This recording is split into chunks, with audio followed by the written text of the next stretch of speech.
నమస్తే, welcome to our channel. నేను పద్మిని. ప్రస్తుతంతో పాటు ప్రముఖ ఆధ్యాత్మికవేత్త, అస్ట్రోన్యూమరాలజిస్ట్, ఎనర్జీ వాస్తు స్పెషలిస్ట్, శ్రీవిద్య ఉపాసకులు శ్రీమతి జయప్రద గారు ఉన్నారు. మాట్లాడదాం. నమస్కారం అండి. నమస్తే అమ్మ. శ్రీమాత్రే నమః. పేరెంట్స్ కంప్లైంట్ చేస్తుంటారు, మా పిల్లలు చాలా యాక్టివేనండి, ఆటల పాటల్లో సూపర్, కానీ చదువుల దగ్గరకు వచ్చేస్తే మాత్రం ఏంటో గుర్తుండట్లేదు అని అంటారు, లేకపోతే సరిగ్గా చదవట్లేదు అని అంటారు, మొదట్లో చదివారు ఇప్పుడు చదవట్లేదు, ఇట్లా రకరకాల యాంగిల్స్లో చెప్తుంటారు.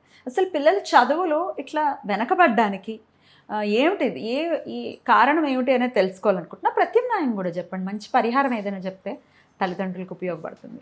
జనరల్గా పిల్లలకి జ్ఞాపక శక్తి అనేది పూర్వం అసలు ఈ జ్ఞాపక శక్తి అనే సంగతి అలాంటి విషయాలు కూడా ఉంటాయేమో తెలియదు.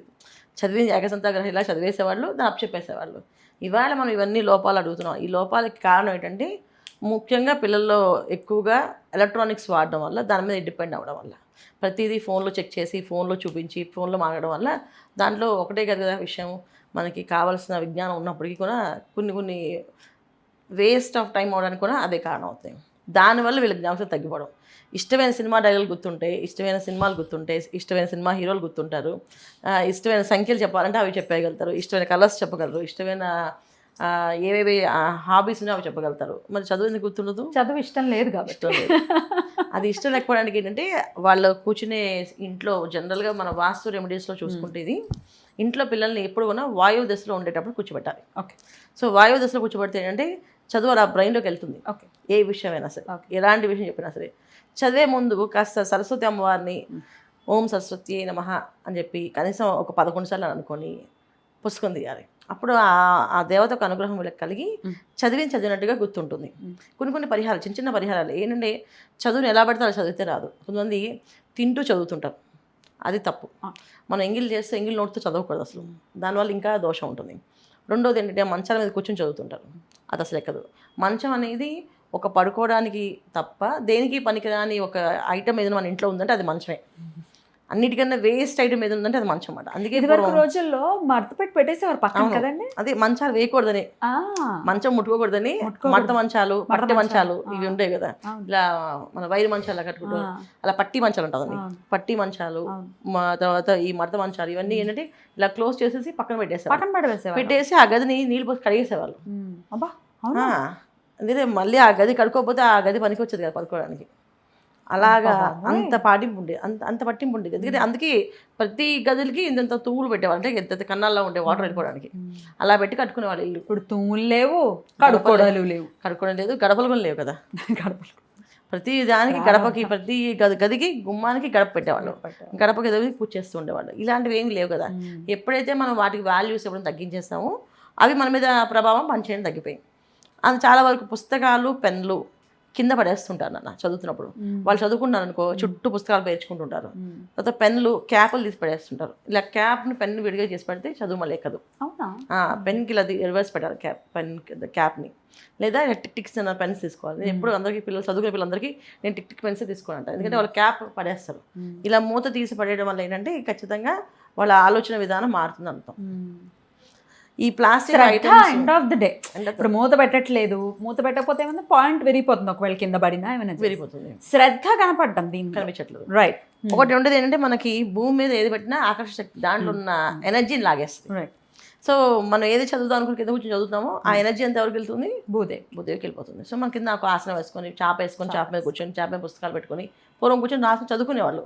ఇప్పుడు మంచాల మీద, బెడ్ మీద మంచం మొత్తం పరుస్తున్నారు, చదువు దిక్కుతుంది ఎక్కదు. సో అమ్మవారిని, దేవతని, రూపాలన్నీ ఎలా చూస్తామంటే బయట గుళ్ళోకి వెళ్ళినప్పుడు ఎంత బాగా తయారై వెళ్తాము, అలాగే చదువుకునేప్పుడు కూడా అంత శుభ్రంగా నీట్గా కూర్చొని చదువుకోవడం అనేది, కాళ్ళు చేతులు కనీసం అంటే స్నానం చెప్పినా పర్లేదు కాస్త నోరు కడుక్కొని కూర్చోవాలి. కొంతమంది నిద్రలో లేచి రా కూర్చొని చదివేస్తుంటారు, ఎక్కదు వరకు. మొహం కడుక్కోవాలి, మొహం కడుక్కొని నోరుతో కడుక్కొని అప్పుడు సరస్వతి నమః సరస్వతి నమః సరస్వతి నమః అని 10 సార్లు అనుకుని బుక్ తీస్తే గుర్తుంటుంది. చదువుకునేటప్పుడు వాయువు దశలో కూర్చొని చదవాలి. తర్వాత ఒక వాటర్ బాటిల్ని అక్కడ పెట్టి చదవాలి. వాయువ్యం దగ్గర అంటే వీళ్ళు కూర్చొని టేబుల్ వేసుకుని ఏదైతే వాయువు దశ చూస్తూ చదవాలి. అంటే వాయువ్యం అంటే వాయువులో అవ్వదు, మంచాలు ఉంటాయి వీళ్ళకి బెడ్రూమ్స్. ఇప్పుడు నా అపార్ట్మెంట్స్లో వాయువు దశని ఇట్లా చూస్తూ ఉండాలి. చూస్తూ అక్కడ టేబుల్ మీద కూర్చొని చదువుకున్నప్పుడు ఒక వాటర్ బాటిల్ పెట్టాలి. ఆ వాటర్ బాటిల్ పెట్టి చూసి చదివాం అనుకోండి, ఆ మొత్తం అంతా మైండ్లోకి వెళ్తుంది. ఆ తర్వాత ఆ నీళ్ళని మళ్ళీ పారబోస్తుంది, తాగడానికి కాదు, అది జస్ట్ పెట్టడానికి. ఇలాంటి చిన్న చిన్న టిప్స్ పిల్లలకి పాటించడం. తర్వాత నువ్వుల ఆహారాన్ని ఎక్కువగా తీసుకోవడం. ఓకే. ఇది కొన్ని వీళ్ళకి కొంచెం జ్ఞాపక శక్తి పెరగడానికి కానీ ఈ బూస్ట్ ఎనర్జీ అనేది ఉంటుంది. చాలామంది ఏంటంటే పాలు తాగుతుంటారు, కాఫీలు తాగుతుంటారు, టీలు తాగుతుంటారు, పిల్లలకి ఇస్తుంటారు కదా, ఇవన్నీ పనికిరావు. తను నువ్వుల అన్నాన్ని నైట్ టైం తినాలి, ఓకే. మార్నింగ్ ఎర్లీ మార్నింగ్ మెలకు వస్తుంది వాళ్ళకి, బాగా చదవగలుగుతారు. ఓకే. నువ్వుల పొడి మామూలుగా చేసుకుని తింటుంటారు, అదైనా ఓకే? అదేనా ఓకే, అదేం తినచ్చు. లేకపోతే చిరుతిళ్ళు కొంచెం బెల్లము నువ్వులు కలిపిన చెక్కీలా చేసుకుని తిన్నా జ్ఞాపక శక్తి పెరిగే అవకాశాలు ఎక్కువ ఉంటాయి. ఇలాంటి టిప్స్ అన్నీ పాటించడం వల్ల వస్తుంది. పరికరాన్ని వాడకుండా ఎంతసేపు, అంటే పరికరం అంటే అది ఫోన్ వాడకుండా ఎంతసేపు మనము చదవగలము అనేది ఆలోచించాలి. ఇప్పుడు అందరూ ఫోన్లో చదువుతున్నారు, ప్రతిదీ ఫోన్లో తీసి చదవడమే. ఆ ఫోన్లో తీసి చదవడం ఏమవుతుందంటే చదువుతో పాటు ఏదో మెసేజ్ వస్తుంది, ఈ చదువుతూ అది ఆ మెసేజ్ చూస్తారు, ఇది కాన్సన్ట్రేషన్ డైవర్ట్ అయిపోతుంది. ఎలా గుర్తుంటుంది? ఇందులో ఇది రావట్లేదు అనే 10 సార్లు అనకుండా 100% వస్తుంది, గోల్స్ రీచ్ అవుతాయి. అన్ని గుర్తున్నప్పుడు ఎందుకు గుర్తుండవు? అన్ని గుర్తొస్తాయి, చేయాలి. రైట్ అండి. సరస్వతి అయిన నమః అనేది కనుక చేసుకుంటే కనుక చదువుకునే ముందు ప్రతిరోజు కూడా అసలు చాలా బాగా ఉపయోగపడుతుంది. ఇంకా గదిలో వీళ్ళకి దక్షిణామూర్తి, తర్వాత హైగ్రీవ స్వామి, లక్ష్మీ హైగ్రీవ స్వామి ఫోటో కానీ, సరస్వతి అమ్మవారి ఫోటో కానీ పెట్టడం వల్ల కూడా వీళ్ళకి లేవగానే వాళ్ళని చూస్తుంటారు, చదువు బాగా వస్తుంది. విద్యార్థులు ముఖ్యంగా చేయాల్సింది అంటే తల్లిదండ్రులతోటి చాలా మర్యాదగా గౌరవంగా ఉంటే, అంటే తండ్రి తల్లి మొదటి గురువులు వీళ్ళిద్దరు దండం పెట్టుకుంటే మొత్తం సకల ఉద్యోగాలు వచ్చే అవకాశాలు ఎక్కువగా ఉంటాయి. బ్యూటిఫుల్ అండి, చాలా చక్కగా వివరించారు. ఖచ్చితంగా ఇది ఉపయోగపడుతుంది ఎదుగుతున్న పిల్లలకి. వీళ్ళని ఎట్లా అండి సన్మార్గంలో పెట్టాలి అనుకునే వాళ్ళకి, తల్లులకు కూడా ఉపయోగపడుతుంది.